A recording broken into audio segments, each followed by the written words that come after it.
Dear listeners, welcome back to the History on Drugs podcast. It's raining here in Cincinnati. We needed it. It was dry, and more dry. Now it's raining, and more raining. Some flooding. It's exciting. It all pairs nicely with a hot cup of tea and some good work. And here we are doing some good work. Today on the show, I've got the writer John O'Connor. He's the recent author of the terrific Secret History of Bigfoot, Field Notes on a North American Monster. It really is a great book. I can't recommend it highly enough. But now he's got a new project, one that's very near and dear to our hearts here at History on Drugs. It's called, at least for now, these things sometimes change later, but right now it's called World Without End, Terence McKenna and the New Psychedelic Religion. Terence McKenna, if you don't know, is one of the great psychedelic gurus, or was one of the great psychedelic gurus of the late 20th century. He's famous for his stoned ape theory that posits that psychedelic mushrooms played a critical role in the evolution of Homo sapiens. And John examines his story, specifically his travels in Colombia in search of magic mushrooms. And the book also explores today's psychedelic renaissance and so forth. It's really good stuff. It's another great book coming out from John O'Connor. John is also one of my oldest friends. We grew up together in Kalamazoo, Michigan. Like, we went to school together from K through 12, grew up in the same neighborhood, just a few blocks from each other. Went to college partially together. That is, for a couple years. And we continue to vacation and fish together every summer in Vermont and just correspond all the time, regularly, via text message, et cetera, et cetera. And I was actually supposed to go with him in the fall to Colombia when he was going to do some of the research for this book. I was going to serve as translator. We talk about this a bit in the pod. But the trip was supposed to involve sleeping in the jungle for about 4 days in hammocks, and I thought better of it. I got a warning from, it's actually kind of funny, I got a warning from my brother who said, you know, that probably is going to be really bad for your back. And I have a really bad back, and I could end up semi-paralyzed in the jungle by lying in a hammock all night long.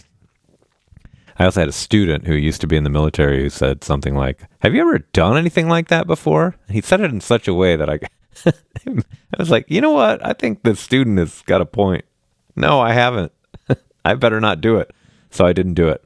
And were a lot of hijinks involved in trying to fix the trip for John after I backed out at the last minute, but it ended up working out for him.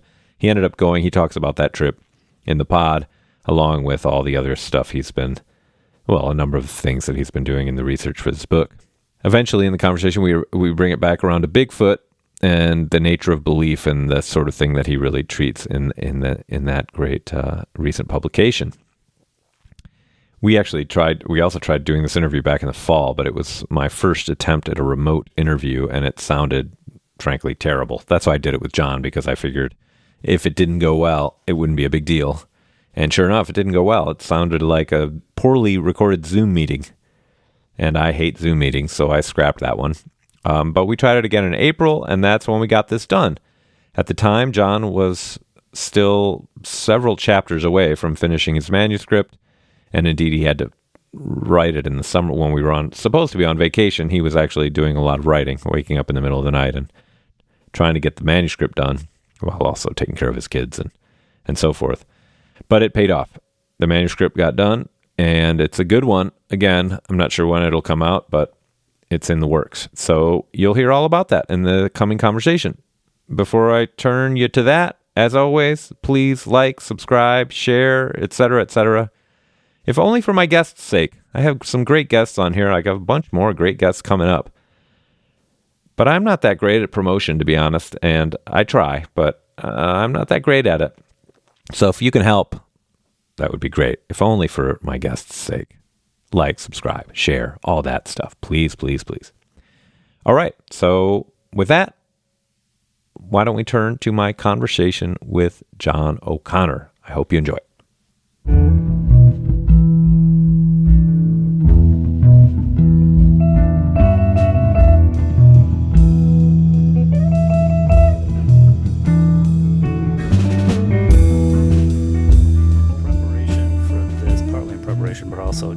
because I'm curious, but I went back and just got caught up on your posts. I had fallen behind a little bit, and I was reading about your you writing about feeling some of the knock-on effects of kind of social media stuff. And it's funny, I hadn't not thought about this until I read that, not thought about it in this way, but I feel like I kind of got a similar feeling like when my book came out in my book tour, and all of a sudden got a whole lot of people in the in the public kind of paying attention to me and like assessing me and my ideas, like in ways that people almost never do. Usually I'm used to writing something and it kind of disappearing, or just going into the ether.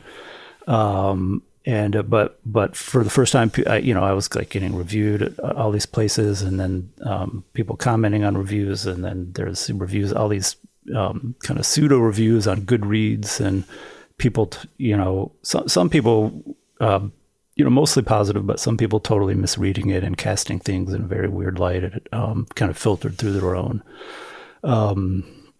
agenda or whatever. And I just felt like how weird would it be? I don't know, like I'm on social media, but in a pretty innocuous way. I feel like Instagram is pretty innocuous for the most part. But, if I post something, then I might get like 7 likes, and like 6 of those are my family, and one of them's your wife. So I'm not very invested in that. But I felt like this for the first time. I kind of had this sense of maybe what my students are up against. What it might feel like to be kind of constantly evaluated. And have your own, just have your own ideas kind of put through the ringer in a way that just, I don't know. I found myself checking Google like in the morning to see if I had a new review, and was sort of, reading it with bated breath and worrying that somebody would use it as a kind of, just a soapbox for their own, to espouse their own weird ideas about stuff, and or just troll, and I did get some of that, and there are a lot of those people out there. Yeah. But anyway, it was fortunately it's over, but it was a weird feeling that I wasn't totally attuned until recently. And what reading your post made me think of that. Yeah. Well, I wanted to ask you about that. So why do you think why is it over? Just because, but most of the, the publicity for the book has kind of died down now. And so, or yeah, what? All the reviews came out, like the, newspaper reviews came out within the first week and a half, basically. And then, I did my book tour, which was in early, kind of mid-February. And I'm still doing little interviews and podcasts here and there, but there was a big rush of like 2 or 3 weeks in February in which I did the bulk of my publicity stuff. And so that's all I mean. It's just that part of it is over. Yeah, well, what really strikes me about it that's so, made me think that, God, this is really kind of like the illness of our times, is because, like, you at least are getting reviewed in, like, the New York Times, the Washington Post, these big publications. A lot of people read them. A lot of people are. So even though your level of fame is incredibly, limited in comparison to somebody who's actually famous, you're at least in these big venues. I'm not even that. I've just got this little Substack and like a podcast that, a very small number of people are paying attention to. And even just that is enough to make me feel like this anxiety. Mm. And I was like wondering, is this, and I've been totally sheltered from that. Basically, as an academic, you send out a journal article and like a few people are reading it. You get the reader reviews, and that's sometimes annoying, and whatever, but it's like not a public kind of reckoning, right? And I thought, God, even with just this, it's stressing me out. I can like physically feel the anxiety of it when I lose a couple of followers or whatever. And I was like, this is really dumb. It's completely meaningless. Mm-hmm. Especially for me, I've got a job, as I was saying before. Like, I don't have to I'm not like hanging on followers to, pay the rent, right? It'd be nice to make some income, but like, I'm still going to be able to pay the mortgage, So like, anyway, so I thought, God, and exactly as you said, with young people who've only known this, my students have only known this, to have this like public persona, and to have people, and as you say, Instagram seems pretty innocuous, but it's not if you're like a 15-year-old girl who's like posting pictures of herself to look pretty or whatever, and then people say nasty stuff about you. You know what I mean? So it's just like, oh my God, it really gave me a little bit of a taste. And it's just a little bit of a taste, but that's what made me think, oh my gosh, a lot of people must really suffer with this, you know? Yeah, totally. It's funny. I get my students to try to gauge their feelings on this a lot, just because I'm curious. You know, it's not going to be that long until not going to be very long till my daughter is that age, and it just terrifies me to have her. She's already more adept at this technology than we are, and she's already asking for her own phone, and you know, she's 8, but I'll engage my students about this sometimes, and surprisingly, they all sort of agree with me that they would like to put we'd all be better off if we could put the genie back in the bottle, but they just but they're not, no one's going to do that. They would all have to do it collectively. It would have to be some sort of like magical, like collective act. Yeah. And it's just not going to happen. But it's just weird that they sort of agree that they'd be better off, but they can't not agree on doing it themselves. Right. Well, that's, I don't know if you saw that. I don't know if I've written about this or not. I shared this with my students. John Haidt has this post about this, that the problem with social media is that now it's the kind of thing, and phones is now it's the kind of thing that, if you might be able to show that one person, if they drop social media outside of all context, would feel better in a lot of ways. The problem is that within the context of all these social relations, they might then be excluded from all sorts of stuff, which would then ultimately lead to that being a net negative. So even though the thing, doing the social media isn't good for them, it'd be worse to be socially isolated than to be on the social media. So it's like a trap, right? And that sounds like exactly what your students are kind of expressing. It's like a kind of social death for them. All right, so So I read your chapter on La Chorrera, and I read the other chapter as well. And I want to talk about the new project. I really want to talk about the La Chorrera thing because of everything that happened with that. But I was hoping, so for the audience, I was hoping you could, I wanted you to talk a little bit about the Bigfoot book and how it might be related to the new project. But in order to do that, I think we might want to start with what the new project is. So can you kind of describe how you got, I think I asked you this last time we talked about this, but I don't remember the answer right off the top of my head. So can you describe how you got into the Psychedelics project? Like what got it going? Yeah. So it's Terence McKenna's book is kind of probably his best book, and it's probably best known book, True Hallucinations, which is about this so-called experimental La Chorrera that took place in 1971 with him and his brother and 3 friends in this little village in the Colombian Amazon. And I had bought that book without even realizing what it was exactly. I think I bought it during the pandemic and put it on my shelf and just never looked at it again. I mean, it sat there for a couple of years, and then one day I just took it off the shelf and and started reading, and it's a pretty good book. I mean, I don't know if you've read it, but it sort of highlights the things Terence is really good at, which is just kind of linear narrative and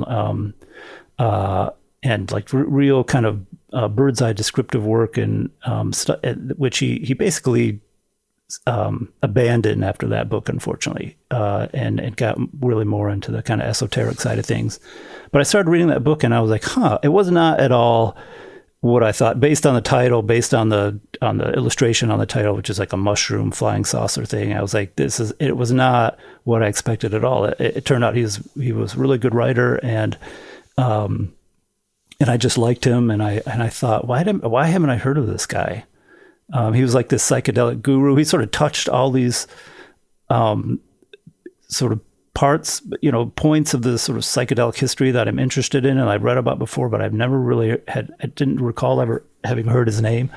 And I just thought that was weird. And the more I looked, I sort of Googled him and looked. I didn't really find that anyone had written about him even. It's certainly not in book form. That turned out not to be exactly true. There's a novelist who's who had a few years ago wrote a book that sort of kind of deals with them in a peripheral way. But and then when I found out sort of where La Chorrera was and what happened there, I had heard of the rubber boom because I knew about Roger Casement, the British consul and Irish patriot who was famous for investigating the rubber atrocities in the Belgian Congo, and then also in the Putumayo. And so I'd heard of that, but I realized that was the very same place that McKenna was.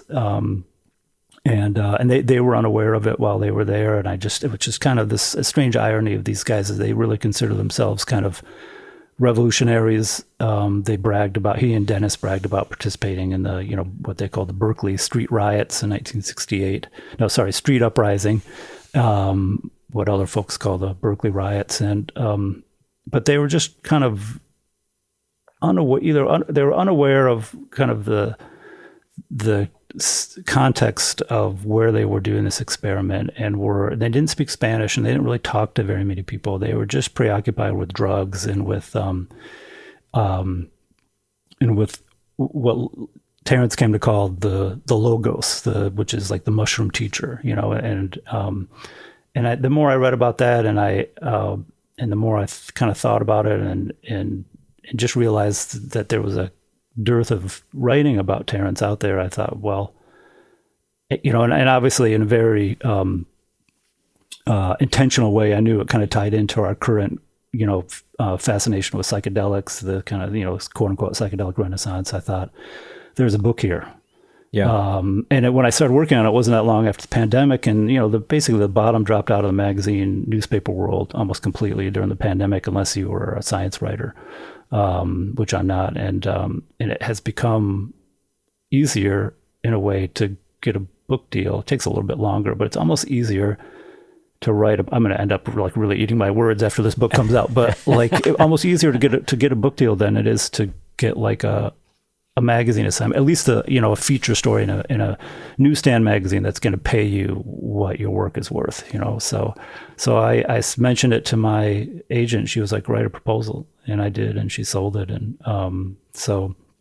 but yeah, I guess it was that, the kind of backstory of McKenna and La Chorrera and our current psychedelic moment, and also my dad's kind of history, right? All this was sort of happening totally unintentionally, just happenstance that my dad happened. I had read Michael Pollan's book, of course, and had kind of gently kind of nudged my dad in that direction. He's my father's been a kind of recovering alcoholic now for many decades, and has tried every treatment method known to man, and he sort of at my urging tried ketamine. Did I think 5 or 6 ketamine sessions at a clinic in Grand Rapids, Michigan, and then did a psilocybin session in last November in Kalamazoo.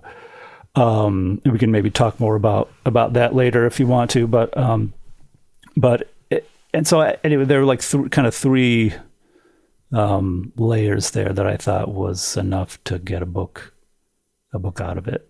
Yeah, it's a lot of great things coming together now. I have a question though that just occurred to me after having read your chapter about La Chorrera, knowing that McKenna was actually interested in these mushrooms that weren't indigenous to the region. So why did they end up going? What was the reason to go to this specific place?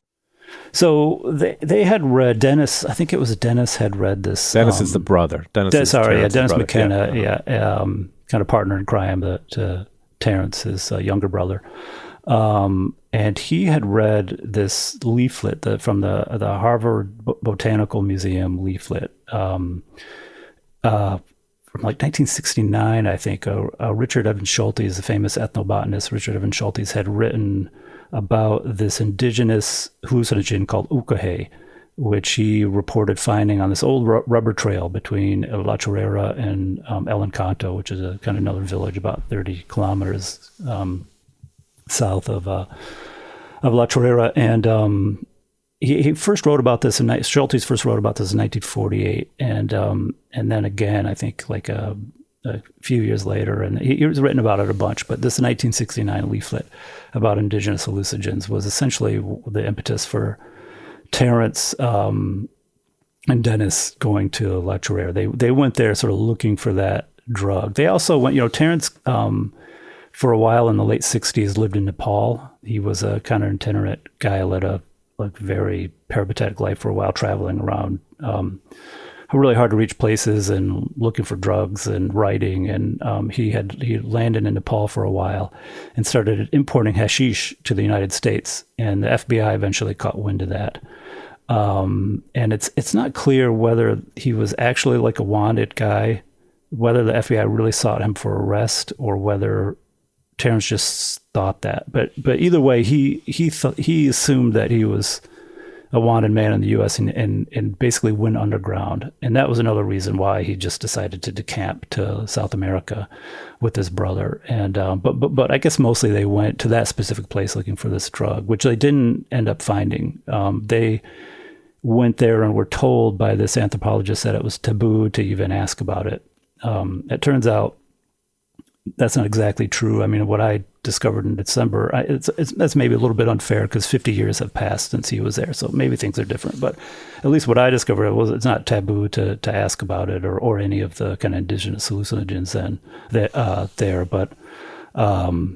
But he thought it was. So they get all the way there. They got to Florencia on their way to La Chorrera, and there they found this particular species of hallucinogenic mushroom, Stropharia cubensis, which grows in the manure of cattle and horses, and I think any kind of farm ungulate, but especially well in the feces of cattle. And so they took mushrooms there, and then they found more in La Chorrera, which is interesting because it's not indigenous to that area. It's just the cattle were brought there by the Jesuits in the late 19th century. There were a few hundred longhorned white zebu cattle in La Chorrera, and there were mushrooms, this species of magic mushroom growing everywhere.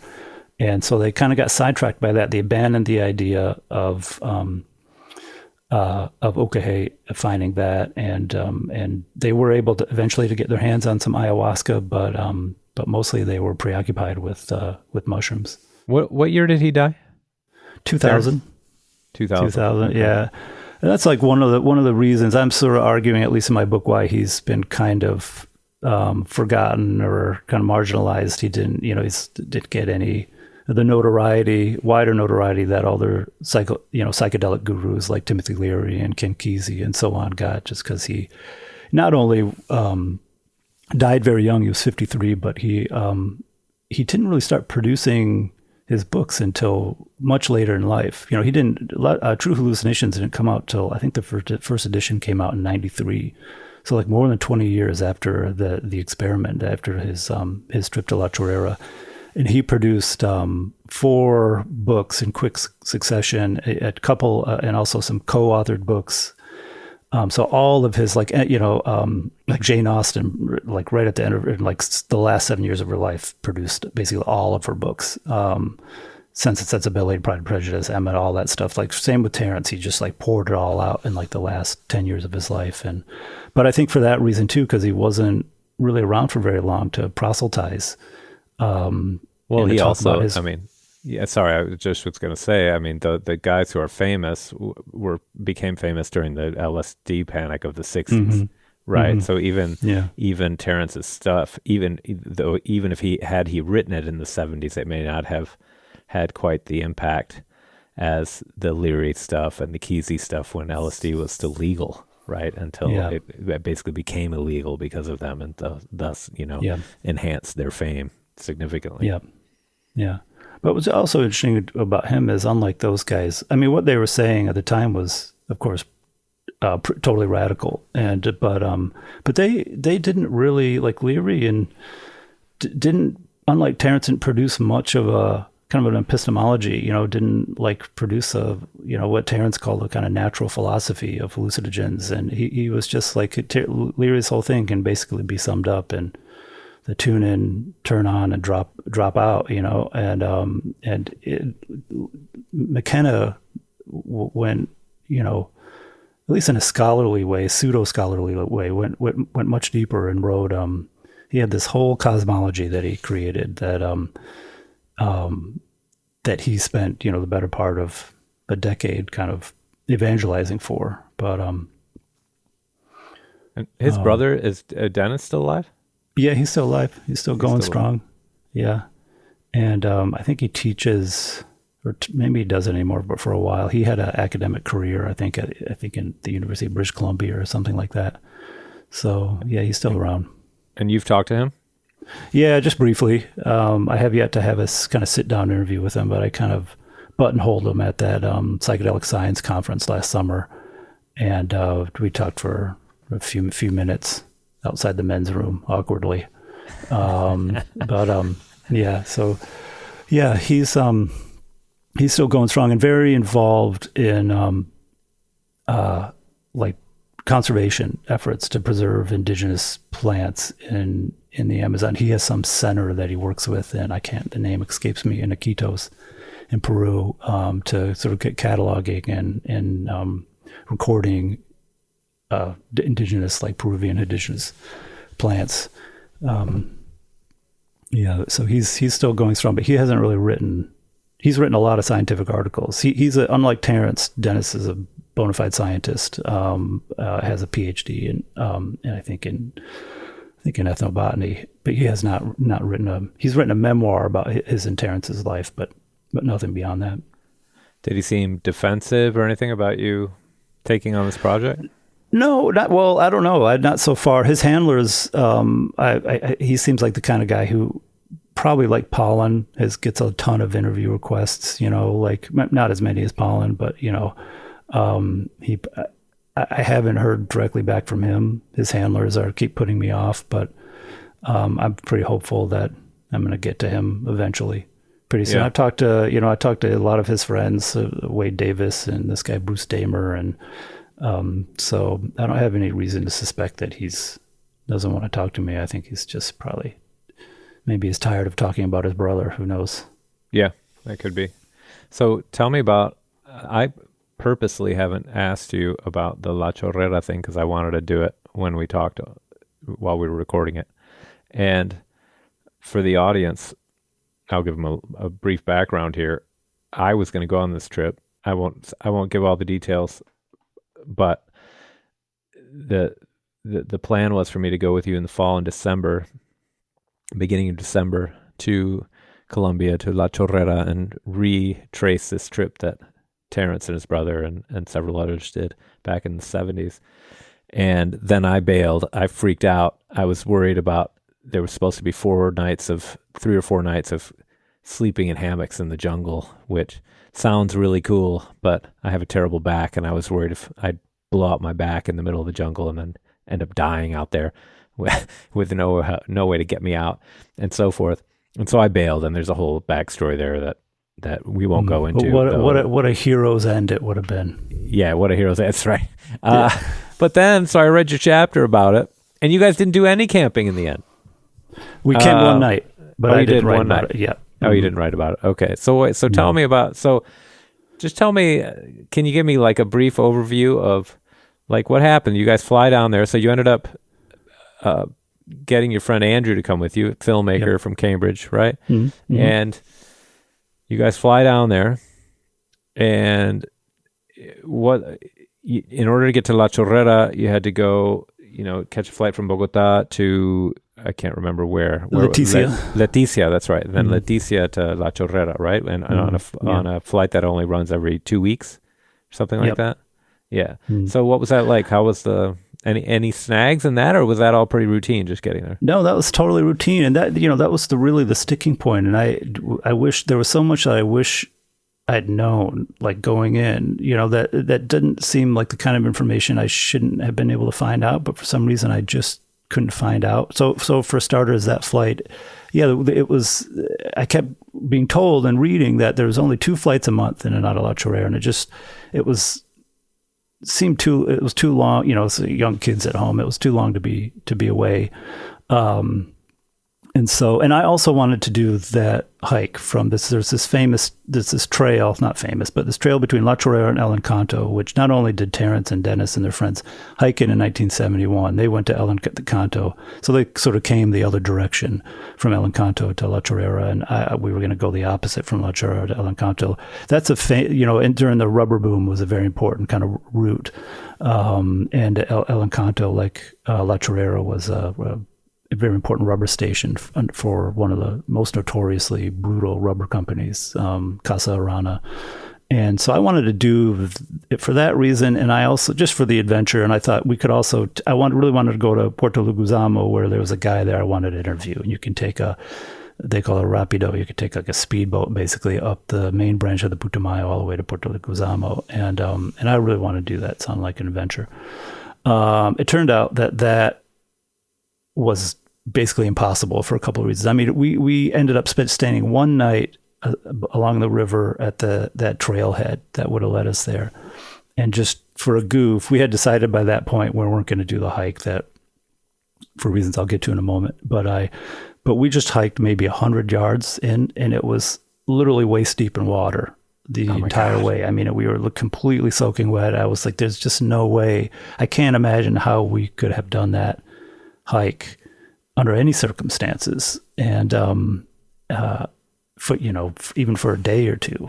So and again, we were under the impression that was the only way out, unless you're going to spend 2 weeks in La Chorrera, right? Turned out not to be true. There are all these cargo planes that are coming and going, and you just needed to kind of be in the know and talk to the right people. So there are 2 cargo flights a week in and out of La Chorrera, which are totally viable ways to get in and out. And it didn't lead us back to Bogota. We had to fly to San Jose and make a couple stops along the way in this little kind of rattle trap cargo plane with, like, I don't know, a couple of tons of frozen fish in the back, and but it was thrilling, to fly over the Amazon, to do that trip from like the lowland kind of jungle up to the llanos, to the grasslands, and then to the, not quite the foothills of the Andes, but getting there, into San Jose was just like, and you're like a few thousand feet the whole time. It was just completely spectacular and terrifying at the same time. But yeah, we were told, we didn't learn about that until we got there. And I'm not sure, I had a couple of sources and contacts there. I don't know why we didn't hear about that. But anyway, we also heard while we were there that hiking that trail and taking the speedboat along the Putumayo, which forms a border between Colombia and Peru, and southern Colombia, northern Peru, there was dangerous because there were FARC rebels like hiding out there that sometimes stopped speedboats and shook people down and checked papers, and that they'd be thrilled to find a couple of Americans, a couple of gringos that they could maybe ransom off. So I don't know how true that is. What I've heard about the FARC is these days the FARC doesn't even know where they are, like they're just kind of roaming around, but we weren't in the position to doubt or really even, know how to judge that information. Sure. So, the idea of like FARC rebels lying in wait for us was, that was enough to convince us that we weren't going to do that part of the journey. So, and we were able to fly out eventually on one of these cargo flights. So, yeah. So in end, you totally could have come, and you wouldn't have, I know. I wish I'd known that. Though, I mean, I have to say, I have 2 thoughts on that. One is the fact that the whole trail was waist deep, and it would have been an absolute nightmare to try to actually do the whole trail means that I made the right decision. But the fact that there was another way out would have completely changed the calculus. I mean, I would have been thrilled to go if I would have known I didn't have to do a 3 to 4 day hike through waist deep water in the jungle. Yeah. We wasted so much time too dealing with that. We at least a day could just kind of whittle away, like trying to figure all that stuff out. But in the end it was good because we had more time in La Chorrera. We went back to hang out with the shamans that we had met. And spent another day with them and learned a bunch of stuff with them, and that was great. So that wouldn't have happened. And had we hiked out, we would have only had about 3 or 4 nights in La Chorrera, which didn't seem like enough. And so in a way, it was fortuitous that it happened the way it did. But even like the flight coming in, the whole Alejandro, your cousin, finagling us that seat on that airplane coming in from, But that turned out there were like 3 empty seats on that airplane, we went through so much trouble, it's just, anyway, it was, but it was like impossible to know from here what the deal was. And so, there's kind of an incredible story that I'm not going to tell because I don't know how much of it we should tell, but yes, there were a couple of days of extreme stress in December when I thought I had completely screwed you over and then you were going to be stuck in Colombia. For the audience, John doesn't speak any Spanish, so he would have been out there on his own, which seemed like a really bad idea. But it worked out in the end, though it would have been cool to go. About any Spanish, uno más cerveza. I can say that. Oh, that's great. Yeah, that's excellent. Yeah, that get you pretty far, actually. So tell me about just La Chorrera in general. Then, how was the visit? Did it illuminate anything for you about what you'd been writing about and thinking about, or what'd you learn when you were there? Yeah, it was great. I mean, that place is just it feels a little weird to say this because it's just a desperately poor place, but it's also just like an earthly paradise. I mean, it's just a fucking beautiful little village on this tributary of the Putumayo called the Agara Parana, and it's just fucking spectacular. It's just really I can't sort of extol its virtues enough. It's just a really marvelous place, and we met a lot of really cool people, and it's just still very much, I think, like it was in Terence's day, except the sidewalks have been paved. And many of the huts now are not sort of these thatch grass huts, but are actual houses. I shouldn't even call them houses. I mean huts. They're cinder block cement and wooden houses. Some of them are still thatch and up on stilts, kind of. But they have electricity for a few hours a day. They have a really small kind of fuel burning electrical plant that gives them electricity for a few hours a day and some internet. So, but the main thing is we hung out with this clan and the chief of this clan, the White Heron clan, called Clan Garza in Spanish. And this guy, Elio Bunaje, was our guide and kind of fixer. And we hung out with him. And it turned out that Elio, he didn't really, I think, understand what my project was or what my intent was. It just sort of unfolded this way. But it turned out his mother and sister are shamans, and that's not a word that they use. The Watoto word is Naimarango, I think, or something like that. It just means basically healer. Shaman is not, it's not a word that they use, but basically same idea. There were kind of practitioners in indigenous plants, including hallucinogenic plants, and that was great. We hung out with them for a couple of days. We just tooled around La Chorrera talking to people. Andrew, who was my kind of translator, is also a filmmaker. He was working on a couple of films, so he would fly his drone and do kind of standing interviews with people, and that was nice in a way because I could that allowed me to just kind of be a wallflower sometimes and stand back and observe, and it was nice. And Andrew's a very gregarious guy. He's just, I think, used to engaging people and getting them to talk and on camera and stuff. So that was nice. He's also like 6'4", which there is like, he's just a giant. I mean, he might as well be Andre the Giant. I mean, he's just like towering over everyone. Yeah. And so it was, both of us were, I think, a comic sight for the people of La Chorrera, these two very pasty, giant white guys walking around with carrying Andrew's camera and camera stand and his drone and all his recording equipment. And so, yeah. But yeah, it was great. We talked to these, probably the highlight was, hanging out with Elio and his family they have what's called a Moloko, which is like a, kind of communal house for all the members of his clan. And we spent, a night there, and they were making coca, what they call mambe.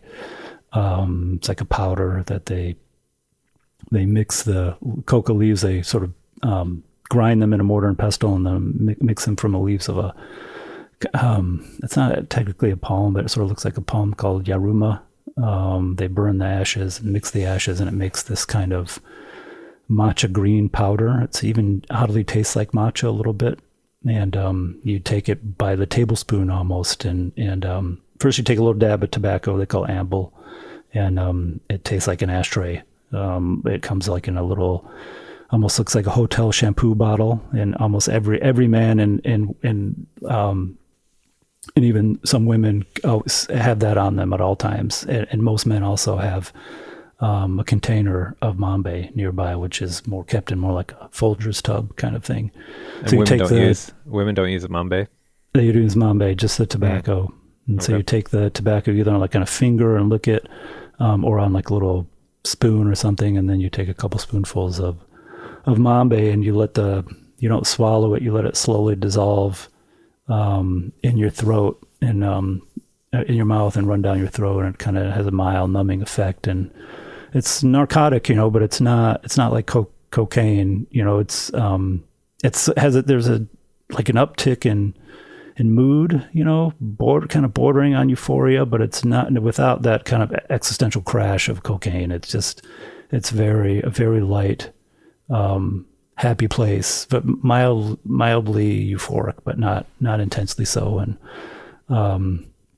the Indians during the rubber boom, they would say that the Indians would rely on Mambe to allow them to work these insanely grueling days that they would have to be hiking through the forest, tapping rubber trees and carrying rubber back to the stations. They got through it with Mambe and sure. Well, the Spanish, when they arrived in Peru in the 16th century, they banned coca at first because it was the work of the devil. But then turned out that the Indians wouldn't work in the mines without coca for energy and at those altitudes, and then they decided maybe it wasn't the work of the devil.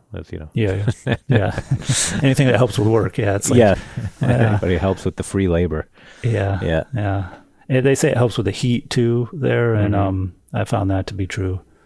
And it's funny. It's like almost like I can't even know how to describe it, but it's like if you were to take, the consistency is similar almost to flour. It's like if you can imagine taking a giant heaping tablespoon of flour and like throwing it into your mouth, chasing what also tastes like in the back of your throat, like you've just like kind of tipped an ashtray into your throat. And then, so it's a very acquired taste, but after you've done it for a while, you kind of get it, I can see what the appeal is. So did they give you your own stash of this, or did you, or it's just people were sharing it with you? Just sharing, would ask. Okay. People, the tobacco is constant.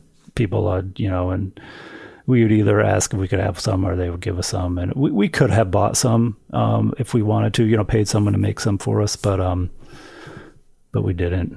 So it was kind of readily available for the asking. Where did you guys stay? We stayed in with someone's house. They call it a hotel, but we spent the first few nights in this, just the worst hotel. No offense to the people of La Chorrera, but the worst hotel I've ever seen in my entire life.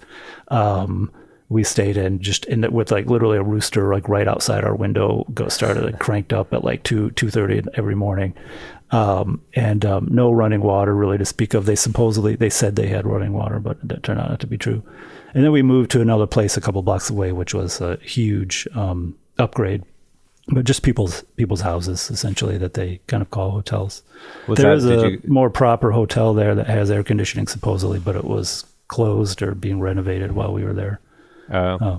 Was the move to the people's house, did you just start asking around, like, is there somewhere else we can stay? Or is that... Yeah. It's funny, there was one other white person there, Englishman, named Mark. He's working on some project having to do with Roger Casement. And Roger Casement is a huge hero to some people, that the Irish especially, and not so much to La Chorrerans, I don't think, although he was instrumental in exposing the kind of rubber atrocities to the wider world. But I'd never heard him mentioned or talked about while we were there. A few years ago, apparently, some Englishman wanted to get a statue of Roger Casement built there, which seems like an odd thing to do, but that eventually fell apart. But we heard about, anyway, to answer your question, we heard about this other place from Mark. That was a happy accident. I bet. So you also write about, so you've got this section of the new project in Colombia and La Chorrera, and then you've got your dad's, which you mentioned earlier, your dad's treatment with these different drugs. And we don't have to have this on the podcast if you don't want or whatever. It's up to you. But tell me about that. Okay. So I love the chapter. And did you have to ask him for permission to write about it, or are you just doing it, or like what's going on? Maybe you could describe that a little bit. Yeah, I asked. Well, now that you mentioned it, I don't know if I asked him for formal permission, but he did. He does know I'm writing about it. Yeah. So my dad has just, he's in his kind of late 70s now. He's just been struggling with alcohol since he was a teenager, like so many people do. It is, functioning for a long time professionally, but especially in the last 10 years or so, it has just taken a particularly dire turn. And he's been in and out of rehabs and on all kinds of medication, and none of it has really done much of anything. He was sober, I should probably mention, for 12 years or so, which is no small feat, but he fell off the wagon and has kind of been off and on ever since. And, but he, I'd read the Michael Pollan book, and I just happened to mention to him after one of his rehabs kind of went nowhere, have you guys meeting him and my stepmom, Mary, have you guys heard of this research into, psychedelic drugs being used to treat alcoholism? It turns out it's actually, the research goes back a good 3/4 of a century or so, back to the mid 50s. They all got kind of torpedoed because of the cultural backlash to Tim Leary and Richard Alpert at Harvard. But it turned, even back in the 50s, it turns out there was some pretty convincing, pretty good research into LSD being used to treat alcoholism. So, yeah, and that just one thing. I was just going to say, we just read, have you read Erika Dyck's book, Psychedelic? What's it called? Psychedelic Psychiatry? No, I think Michael Pollan really uses it. I understand. I haven't actually read Pollan's whole book, but we just read that in my graduate class. It's a great little book. Shout out to Erika, who's my friend and colleague in the drug history racket. It's a fabulous little book. I mean, really, really great. It tells the whole story of the LSD therapy in Saskatchewan, which is such a fascinating story. I mean, I vaguely knew the story, but I hadn't really, really read it until I read Erika's book, really understood it until I'd read Erika's book. And she talks a lot about the treatment for alcoholism and how effective it was. Something like, if I remember right, 60% of the people who were doing these LSD treatments, large doses of, like 200 micrograms of LSD for alcoholics, and something like 60% of the people were walking away, no longer drinking. So anyway, sorry to interrupt. Yeah, I remember you mentioned that book. I want to read it. What was the guy's name? Do you remember the guy? There was like one dude who spearheaded that Saskatchewan research. I can't remember his name, but he plays a pretty big role in Pollan's book. Yeah, sure. He's the guy who turned on Huxley to psychedelics. Yeah. And his name is escaping me now. It's probably going to come to me in a second. Anyway, go on with what you were saying. And if it does, one thing led to another, and so I got my dad basically to try ketamine, to go to this ketamine clinic in Grand Rapids. And ketamine, because it was it's legal in a doctor's clinic, or it's regulated, let's say, legal in Michigan in a certain setting, and where psilocybin LSD is not. So, for my dad, for a kind of law and order, sort of hard-bitten law and order type like my dad, that was really important. So he's supposed to do 6 sessions, and I think he did maybe he might have just done 5. I don't know. I have to check with him. But basically, he slept through every single one of them, and there was no marked improvement, really, no marked change in him at all. And my stepmom started referring to the ketamine treatments as $500 naps.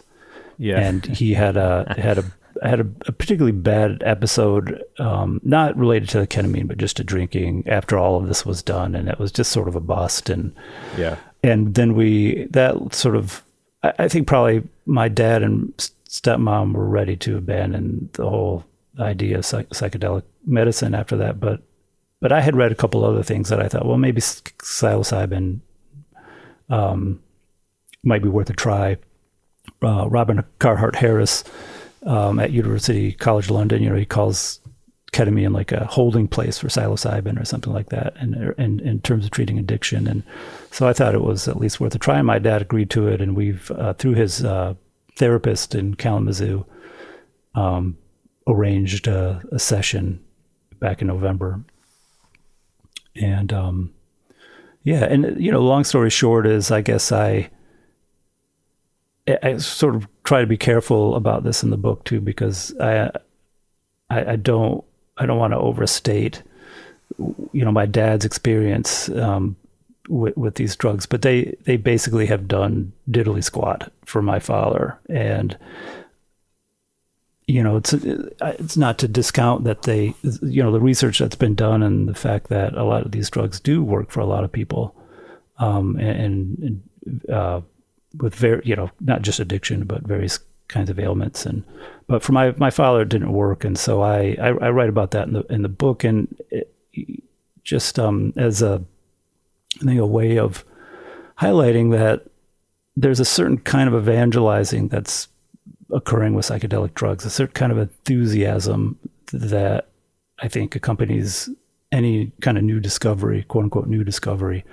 But it's just, in our experience, and in my opinion, being overstated considerably. There's a lot of claims being made that are unsubstantiated and unsubstantiatable, I think. Just a lot of enthusiasm for these drugs that are really effective for a lot of people for a lot of different reasons and a lot of different ailments, but not for everybody. Yeah. And I think what was really needed more than anything now in talking about these drugs is perspective. Mm-hmm. And that's, I think, what this chapter in particular provides. I hope. We'll see. Yeah. It's by the way, Humphrey Osmond is the guy from Saskatchewan. Yeah. Mm-hmm. And this actually has a lot of relevance. I just read the chapter about your dad's therapy and or at least that your dad's therapy is you talk about his therapy. And you mentioned that I didn't know that there had been backlash against the recently deceased, rest in peace, Roland Griffiths, about his research, that a former colleague had said that it was more like proselytizing or something like that than actual scientific research, which I found really fascinating because, Erika Dyck writes about this in her book, that one of the people who was really influential in the Saskatchewan research was this guy whose name I'm also blanking on now. He was the guy who was connected with Huxley. They called him the captain or the admiral or something like that in British Columbia, who began bringing in. He was really intent on bringing in setting to the situation, and particularly religious themes and that kind of thing. And they found with these treatment efforts with alcoholics that this really, really helped, giving them a kind of, one of their theories was that this kind of went back to, the very beginnings of the first step, or whatever, I don't know if it's the first or one of the first steps in the 12-step process, that you have to acknowledge a higher power. Well, that these psychedelic experiences give you that experience of experiencing a higher power, whatever that is, especially in very high doses. And therefore you get that experience that you need in order to conquer alcoholism. And they try to induce that by creating the correct setting, religious iconography, that kind of thing, which is exactly what Griffiths would do in these experiments, as I've read. And I find it really interesting that people are saying, well, this isn't scientific, you can't bring that into this. This is the exact same controversies from the 1950s and early 1960s, where people were saying, oh, but you're loading the deck here for a certain outcome. And it's like, well, yes, but these kinds of drugs, you have to do that. It's fundamental to them that the setting is going to move the experiment in a certain direction, the experience in a certain direction. Without loading the deck, then you're not really using the drug in the way it's supposed to be used, in the way it has to be used, right? So in some ways, you say in the chapter, I think was really brilliant, I think I even wrote it in the margin, that psychedelic therapy is an oxymoron, because the people's idea of what therapy is this kind of Western scientific idea that doesn't fit with what the use of psychedelics actually is.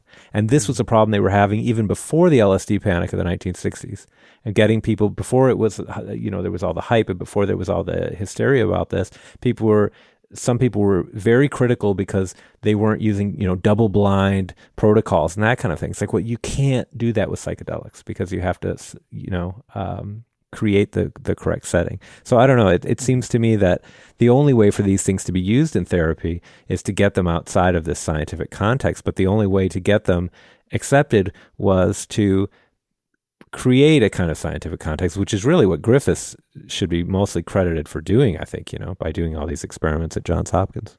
Yeah, definitely. It had to happen this way. I think there's no doubt about it. You had to have the kind of imprimatur of people like Griffiths and Bob Jesse and and Michael Pollan also. He's not a scientist, but I think you had to have the legitimation happen first. But yeah, there's an incongruity to doing this, psychedelic journeys in a scientific setting. That's the one thing that Roland Griffiths was really good at, threading that needle in a way that's, not surprisingly, he's being accused of now as being kind of unscientific, quite plainly, because it's not really that scientific. How scientific can you get in that situation? And that, so there have been a couple of complaints, one by his former co-worker. He filed 2 complaints with the university about research methods, and eventually resigned. He had been Roland's colleague in the Hopkins psilocybin lab for a long time, I think a decade or so. And then there have been a couple other, one other former student who's come out, not challenging Griffiths particularly, but or specifically, but challenging some of the research just has kind of, quote unquote, research. There's this guiding hand, leading subjects or patients towards a certain kind of outcome, which is pretty unscientific. So yeah, it's like, not only is the research kind of inherently complicated, but the whole term psychedelic therapy is almost a contradiction in terms. Yeah, but at the same time, I mean, it may be unscientific, but if it works for certain things, then who cares, right? This reminds me kind of the rise of the harm reduction movement in the 80s, that it came about because of the AIDS epidemic. And people were saying, look, people are literally dying. And the idea that they should be given certain drugs because they haven't gone through the full battery of FDA approvals and that kind of thing is ludicrous. Like, these people are going to die. Like, let's get the medicine. They need one of those medicines, wound up being cannabis, and that helped lead to the marijuana legalization, or medical marijuana movement and so forth. And you talk about this in the chapter as well. You talk about how people are depressed, people are if there's anything that can relieve these things, people should be allowed to use them, whether or not the medicine itself. I mean, there's the problem that we have this idea that the medicine itself should be the thing that is curing someone. But in the case of psychedelics, it's not the medicine that's curing him. It's not the psychedelic that's curing him. It's a psychedelic that's creating an experience, and the experience itself is the thing that causes the relief, right? And that's just fundamentally different than the way we think about, pharmaceuticals. Yeah, it works. And it works for a lot of people, and it's sort of immaterial whether you can kind of quantify it in a scientific way.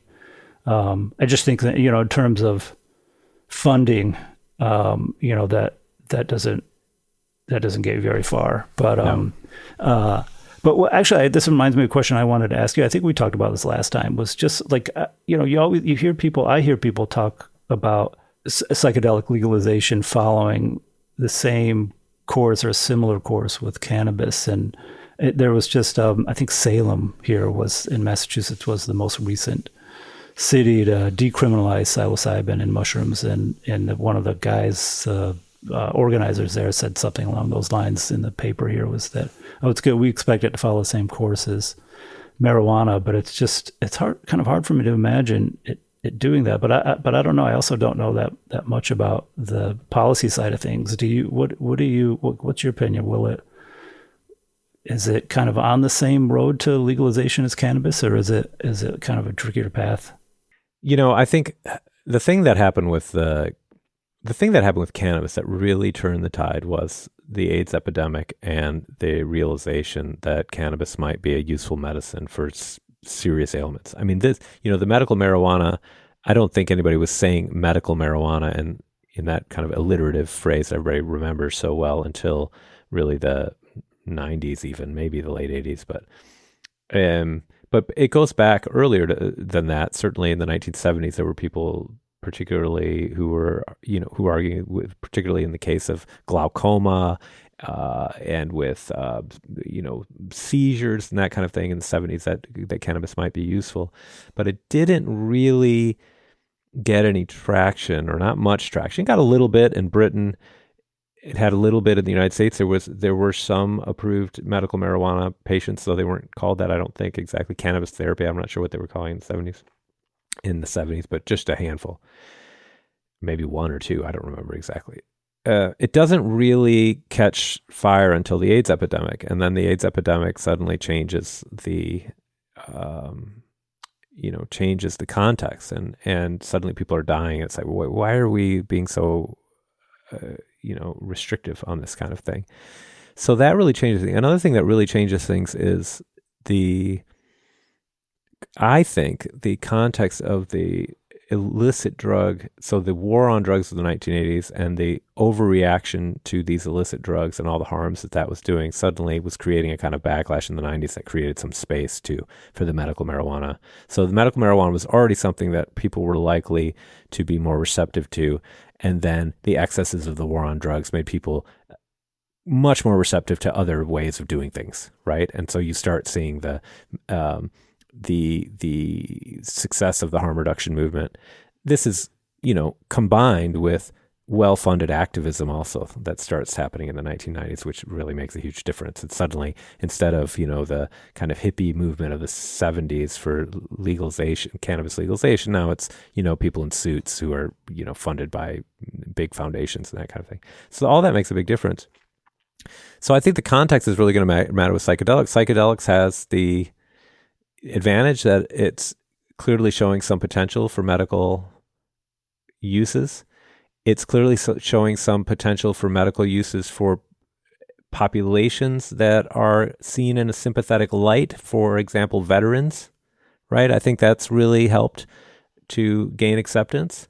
So all of that, I think, makes it very likely that there will be widespread legalization of at least medical psychedelics, if we can call it that. As far as, and then I suppose going along with that, decriminalization, so that is, not sending people to jail if they've got them in their possession, even if they're not medical patients. I'd be surprised if we went to full-on availability of psychedelics, like legal psychedelics, like we have legal cannabis in so much of the country. And, maybe in a few places. I know that I was just talking to Dale Geringer last week. He came in and did an interview here. He's the longtime head of California Normal, and he said there's a place there in Oakland or San Francisco, somewhere in the Bay Area, a store where you can just go in and buy psychedelics now. So, and that's kind of the way it was with cannabis in California, going back well before legalization occurred, and you could find places where you could just buy recreational. I bought some when I was there in whatever that year was, when I was promoting my book, like 2012. Dale showed me a place in Oakland where you could just walk in and you could just buy it recreationally. So anyway, I would suspect it's probably going to be something like that, and that states like Massachusetts or California or Oregon that are more friendly, this kind of thing, it's going to be Colorado, pretty easy to get this stuff. And then, of course, it'll be like almost impossible in places like the Deep South. And I would presume it'll kind of stay that way. I can't imagine like widespread commercialization the way that we have with, these aren't the kind of drugs that you take recreationally on a regular basis. You can take them recreationally, but it's not like you don't do psychedelics every night after work. I mean, I guess you can microdose. But, that seems like that's probably a little bit of a fad with a certain, pretty small subset of the population too. So that's kind of what I sort of wonder is like the profit model. Like, how do you, like, who's going to take that many psychedelics? Like, even if you can order a grow at home bag of mushroom mushrooms through the mail for $50, grow it in your closet.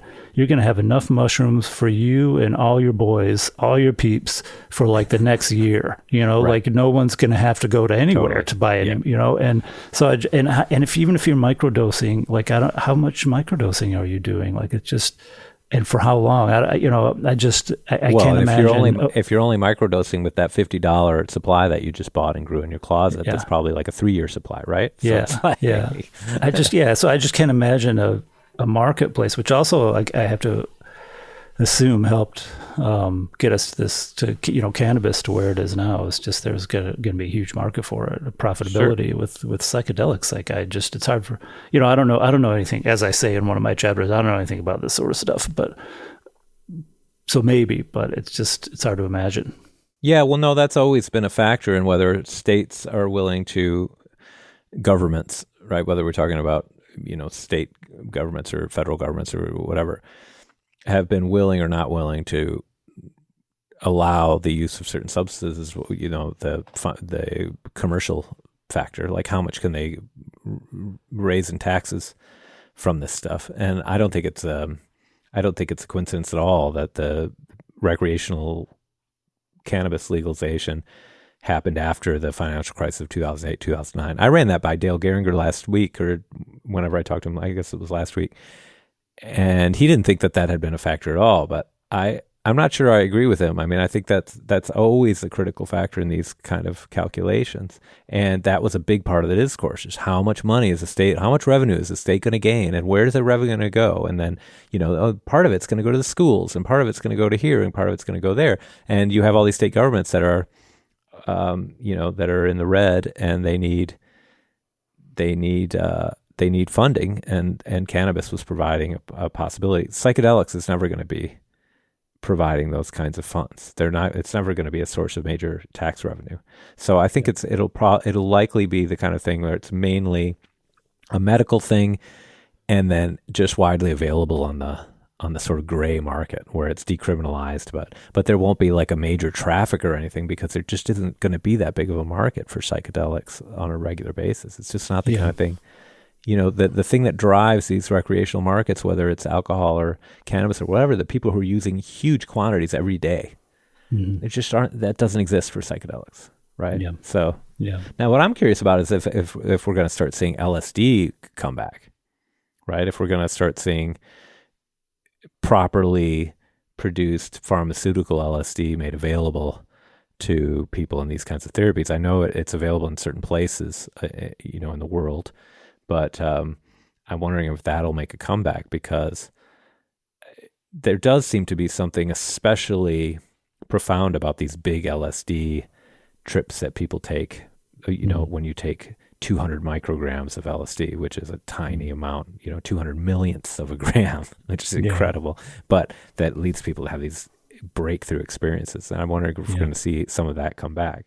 I wanted to ask you if you, in working on this new project, you just wrote this great book about Bigfoot, and that book is about, part of what I was kind of reminded of that when you were talking about how one of the controversies about this stuff that's starting to develop is that people are saying, look, there's a lot of hype here, there's a lot of belief here that's not really based in science, and there are more people who are having negative experiences than is widely acknowledged. People are just kind of putting their head in the sand with respect to that. I was wondering if you're seeing do you think there's like a kind of through line in your interest in this, and your interest in the Bigfoot thing, which is also a thing where you have a lot of people who, there's a lot of evidence that maybe what they're looking for isn't there, but it's not that there's no there with psychedelics. It's just that the that's there is maybe less there than widely publicized, right? Yeah, definitely.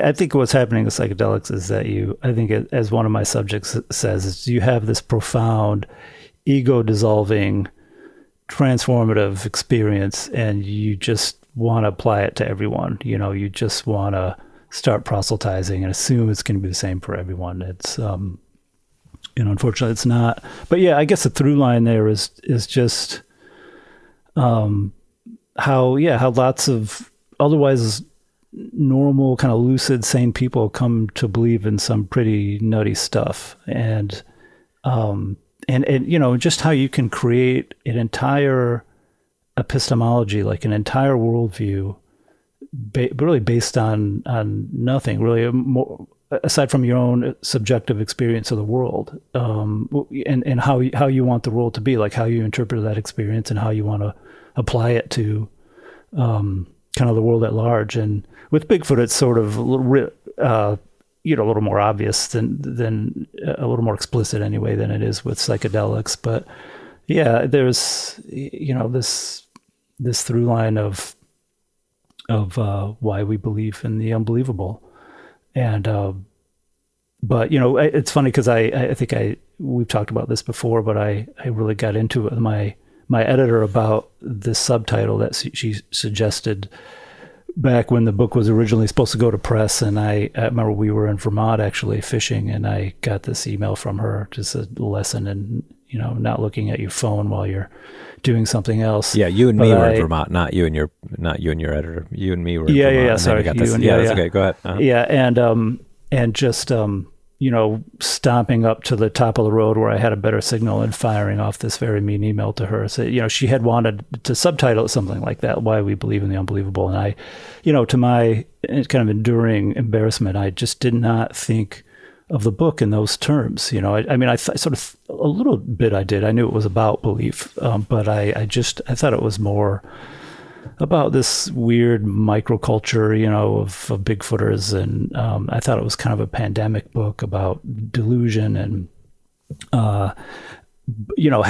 I thought it was really about belief, I would have done a much bigger dive into social psychology and into like the worldly philosophers and so on. And it's probably good that I didn't, because you can really go down that rabbit hole, but I didn't envision it being that way. And of course, I won that particular argument. It wasn't subtitled that.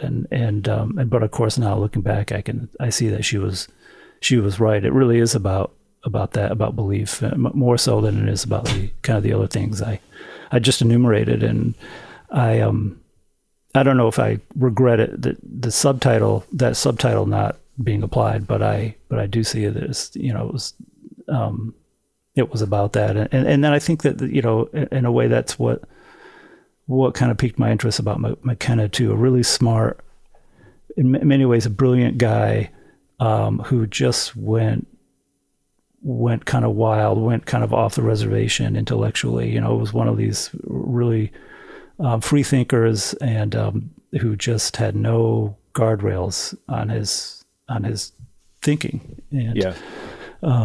So it's funny. I was just listening to an interview with this guy. I never thought of this before, but you know this name, Cal Newport. You know him? He's like a computer science professor at Georgetown, I think. And anyway, he mentioned something called academic in the wild or something like that. I can't remember how he put it, but it's academics, according to him, who leave academia tend to drift to the right.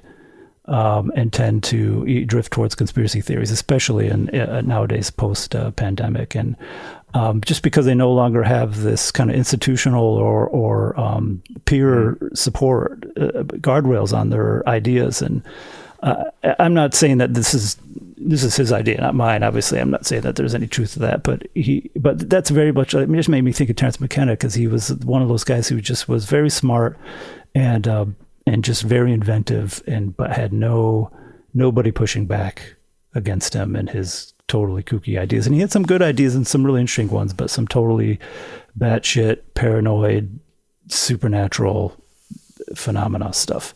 So, and he just, like we all do, we just had his blind spots. Yeah. That reminds me of back at Michigan, one of my great professor, Charlie Bright, he used to do these classes at Jackson State Prison and go and teach history classes and stuff like that. And he would talk about it. I remember him one time talking about how some of these guys had, all their learning was on their own, basically, in prison. And he said they came out with some wild ideas, just doing, being in prison, being isolated, and having no one to push back on them, basically exactly kind of what you're describing, except that for different circumstances. They're in prison, and I suppose McKenna's out in the jungle, which though I think it's also interesting that McKenna is also tromping around in the forests looking for, these ultimate psychedelics, right? These things that are gonna, I don't know, provide the ultimate answer, right? Which in many ways is as much of a kind of an illusion as imagining that you're going to tromp around in the forest and find Bigfoot. Too. Yeah. Exactly. And it's like, and that's, I think for him, and for a lot of people, it's just like really intoxicating, that this idea that you're going to find the answer. Everyone else is kind of deluded, but that you sort of seen the light. You've solved these civilizational questions. Yeah. And I mean, and that's in a way, I'm going to get a lot of shit for this when my book comes out, but I'm kind of linking Terence. That's, there's I think a pretty clear lineage between that sort of thinking, Terence's sort of psychedelic guru sort of thinking, and the kind of conspiracy thinking of today. This weird moment we're in where people are just, especially online, but I think just generally, so willing and even eager to pursue whatever the contrary kind of theory or opinion is. There might be like 100 or 200 studies showing, pointing towards this one outcome, but then there's this one other study that points to the opposite, and that's the one that people find viable, and just want to use it as some sort of evidence that they've lifted the veil, and they can truly see the world as it actually is. Yeah.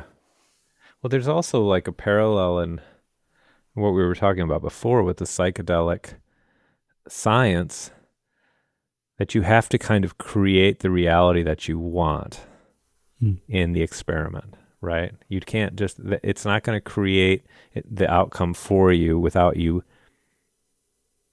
steering it in that direction, right? And with the Bigfoot stuff, I remember in one of the chapters of the book, you're describing one of these Bigfoot hunts you go on, and somebody hears a tree creak or something like that, and it's certain that this is, and they've essentially created their reality, and they're getting what they want out of it. This is I think the Bigfoot thing is a really benign version of this. When you talk about conspiracy theories, I mean, those can really blow up into real problematic things, obviously. But with the Bigfoot thing, it's just kind of fun, right? And so they're getting what they want out of it. And the psychedelics thing is obviously much more profound for many people if these guides are driving them towards some kind of resolution of some major problem for them, whether it's alcoholism or depression or whatever. So, but it's also off of that scientific track. It's outside of that rational approach to the world that is we so cherish, right? And so therefore, in many ways, I don't think it could really ever be mainstream in our culture the way that I think some people would like it to be, right? So I don't know. Yeah. I can't remember who is, like, I'm going to butcher this, but it's Margaret Mead or someone like that who says, like, I think it's Margaret Mead. I'm paraphrasing, but she says, if you, create a kind of a religious or pseudo-religious kind of ritual around something, then you're going to get a religious or pseudo-religious response to it. Right. It's an outcome, right? Yeah. And the same is true for psychedelics as it is for Bigfoot, But Bigfoot is just to,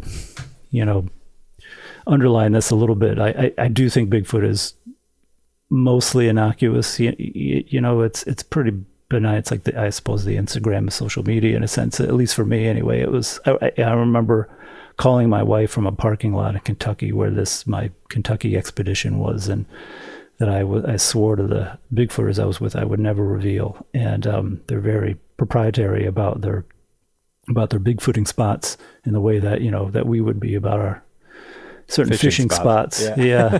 And so, but I was, I had the sense that I think this, my intuition was right here. It's just like 80 something percent of it, like most of this is totally just fun. It's like wilderness LARPing, it's like Quidditch or something for grown-ups, guys who would normally be in like a duck blind or like on a trout stream or something. But there's this, of course, this other percentage, 15 or 20% of it just starts to really veer into some weird directions. Because once you open that door, like those guys in Kentucky were doing, what was that we just heard dropping? Well, it was an acorn. But okay, but if it was an acorn, then what could it have possibly been? And once you open that door, then there's like no shutting it, really. You can just spin that into whatever your own kind of unique cognitive load wants to spin it into. And and once you become really invested in that and really, I'm struck by, I read some of the reviews of your book on Amazon just to kind of make a joke. And I mean, I never try to read that kind of stuff about my stuff because I just don't want to. I don't want to hear. But I'm struck by how angry about it some of the Bigfooters clearly seem to be about your book. And I know for a fact that you were going out of your way trying not to be condescending to the Bigfooters and try to take them seriously. And I think it's interesting if the book had been subtitled as your editor wanted about the nature of belief. Yeah, I bet a lot of Bigfooters wouldn't have even picked it up, right? Yeah, but yeah, totally, right. But but anyway, the point that I wanted to make about that is if you become really invested in this thing and people are making fun of you, not that you're making fun of them, but people make fun of Bigfooters, obviously, or people are criticizing you, then you're likely to turn that into a unwillingness to believe any kind of expert on anything. Right. All of a sudden, all the experts are full of shit, whether it's, related to climate change or anything else. Right. And I think that's where the fun and games with this kind of thing can sometimes veer into a kind of a much darker place, Yeah. Yep. It's funny. I was on my book tour. I worried about that, about meeting Bigfooters. There are a lot of Bigfooters they're going to read into it what they want to, and they're going to take it negatively. But I worried about encountering that. Like, it's fine online because most of that stuff, like, I haven't even read the Amazon reviews, but it's just it's just a source. It's not that they're all super bad or anything. There's some really good ones. It's just that it's just a source of anxiety that you don't need. It doesn't get you anything, so it's not worth it. Yeah. But I think you're right, and I didn't encounter that. In fact, but there were a lot of people, a lot of Bigfooters that I met who came to readings, and my worry was the opposite. But I was worried going in. I was like, oh God, I'm really going to offend a lot of people who I really like and who I met and hung out with through my book. Some of whom I'm still in touch with, and but the opposite. I got the opposite response overwhelmingly, at least at my readings and on my book tour, which is, oh, thanks for writing this book. Like, we really, I'm really into Bigfoot, and I really love, and I to the point where I started to worry that I was like too nice. Oh, interesting.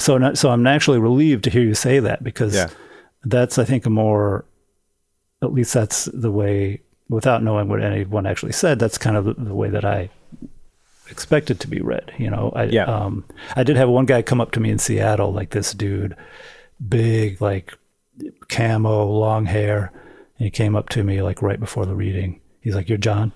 I was like, "Yeah." He's like, "I read your book." I was like, "Oh." He's like, "I loved it." I'm a little bit more open to Bigfoot than you are, but I was like, "Oh, I'm glad." And he sat like in the front row with his little niece and stuff, and she asked like 3 questions. It was really nice. That's like the sort of kind of response I love to get, but I was worried going in that I would just get, guys waiting outside for me afterwards or something, Yeah, but no, totally. I think it was super fair, and I just think that some of the, some people, like you said, people are going to read whatever they wanted to. If they're ready to be pissed off about it. I got the same kind of stuff with some of my writing where they just completely missed the point because they wanted it to say something, and it's like, no, actually my argument is the exact opposite. Indeed, if you look up, when I asked AI for a summary of my book, it gave me the exact opposite of what the argument is of my book, which made me, which I think is just drawing on some of these people who are like just reading what they wanted to it. And so, all right, man. Well, shall we wrap it up? That's pretty good. Yeah. Thank you. Yeah, that was great.